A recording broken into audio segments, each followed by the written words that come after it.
안녕하세요. 저는 오늘 처음으로 남편에게 욕을 했어요. 결혼 25년 만에 말이에요. 입에서 튀어나온 그 말이 저도 놀랐어요.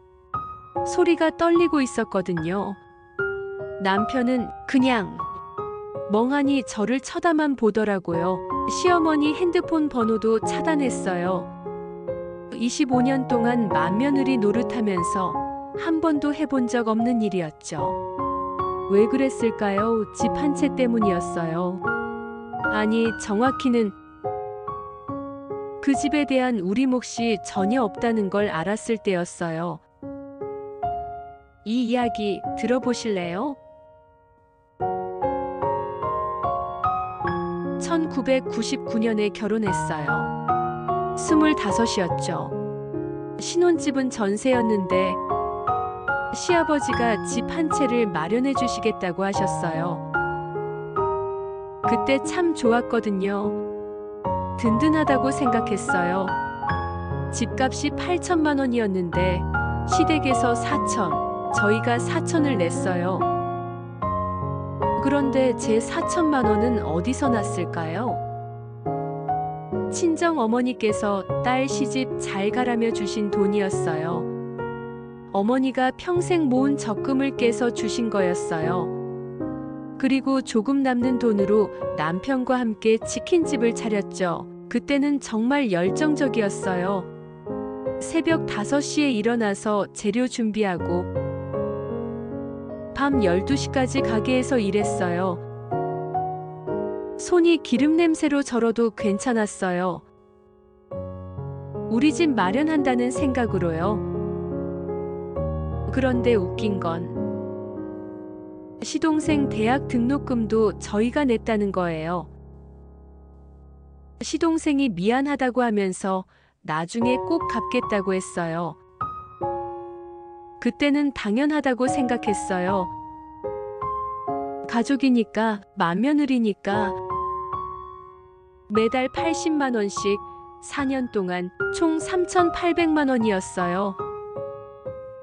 시어머니는 참 묘한 분이셨어요. 둘째 며느리, 셋째 며느리한테는 정말 다정하셨거든요. 은지 엄마에게는 고생한다며 이것저것 가져다 주시고, 진이네는 애들이 어려서 힘들다며 도와주겠다고 하시고, 그런데 저한테는 며느리가 제사상 차리는 건 당연한 거라고 하시고, 맏며느리 역할도 제대로 못한다고 핀잔을 주셨어요. 명절 때면 제가 혼자 부엌에서 하루 종일 요리했어요. 동서들은 거실에서 TV 보고 있는데 저만 앞치마 두르고 있었죠. 남편한테 말하면 어머니가 나이 드셨으니까 이해하라고 하고, 원래 맏며느리가 그런 거라고 했어요. 그래요, 맏며느리니까 참았어요. 10년이 지나고 15년이 지나고 20년이 넘어가니까 이상하더라고요. 나만 왜 이런 대접을 받는 거야? 그 생각이 자꾸 들었어요. 특히 시동생들 장가갈 때 보니까 시어머니가 그들 며느리한테는 정말 다르게 대하시는 거예요. 작년 가을 시아버지가 갑자기 돌아가셨어요. 장례식장에서 정말 정신 없었죠. 3일 동안 잠도 제대로 못 잤어요. 조문객 상대하고 음식 준비하고 당연히 제가 다 했죠. 49제까지 마치고 나서 시댁 식구들이 모였어요. 시동생이 이제 아버지 유산을 정리해야 한다고 했어요. 저도 가슴이 두근거렸어요. 우리가 절반 이상 기여한 집, 드디어 우리 몫도 인정받는 건가?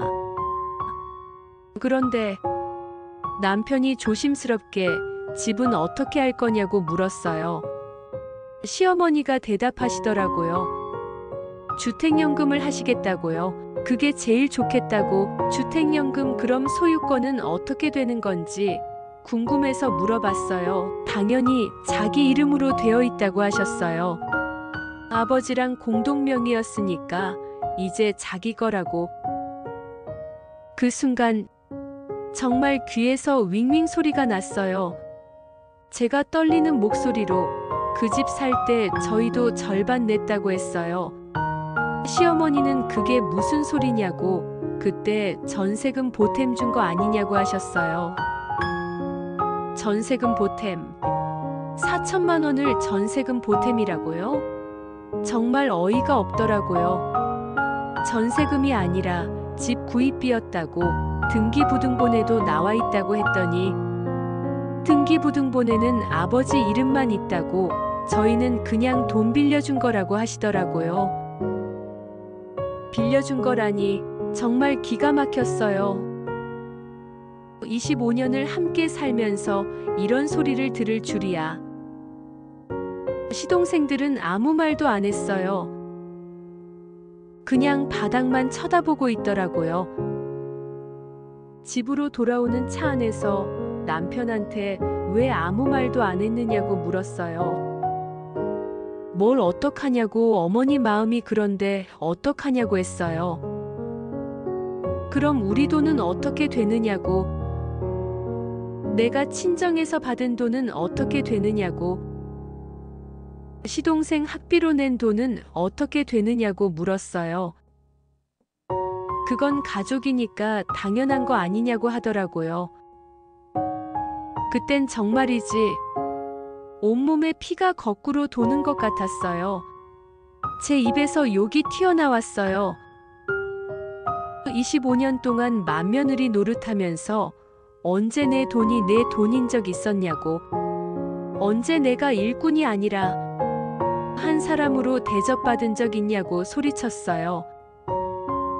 남편이 깜짝 놀라서 저를 쳐다봤어요. 당신네 가족들이 나를 뭘로 봤는지, 은행 ATM인지 가정부인지 물었어요. 목소리가 갈라져서 나오더라고요. 우리 어머니가 평생 모은 돈으로 당신이랑 장사해서 그 돈으로 당신 동생 학비 대고 명절 때마다 혼자 부엌에서 일하면서도 한마디 불평 안 했는데 결국엔 나한테 남은 게 뭐냐고, 아무것도 없지 않냐고 했어요. 남편은 그냥 아무 말도 못 하더라고요. 그 다음 날부터 시어머니가 전화를 하셨어요. 그때는 너가 기분이 안 좋아서 그랬나 보다며 다시 얘기해 보자고 하셨어요. 그 전화 끊고 바로 차단했어요. 25년 만에 처음으로요. 지금 생각해 보니까 제가 너무 순진했던 것 같아요. 가족이니까 당연하다, 나중에 다 돌아온다, 이런 말들을 너무 쉽게 믿었어요. 호의가 계속되면 권리인 줄 안다더니 정말 그러더라고요. 내가 희생한다고 해서 누군가 나를 더 사랑해주는 것도 아니고 나중에 보상받는 것도 아니에요. 오히려 당연하게 생각하더라고요. 지금은 시어머니랑 연락 안 한 지 6개월 됐어요. 전 이제 제 인생을 살려고 해요. 늦었지만요. 여러분은 어떠세요? 혹시 지금 누군가에게 당연하게 주고만 있지는 않나요? 내가 희생하면 언젠가는 인정받을 거라고 생각하고 있지는 않나요?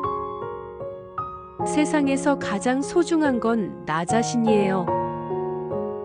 그걸 지키는 것도 결국 내 몫이더라고요.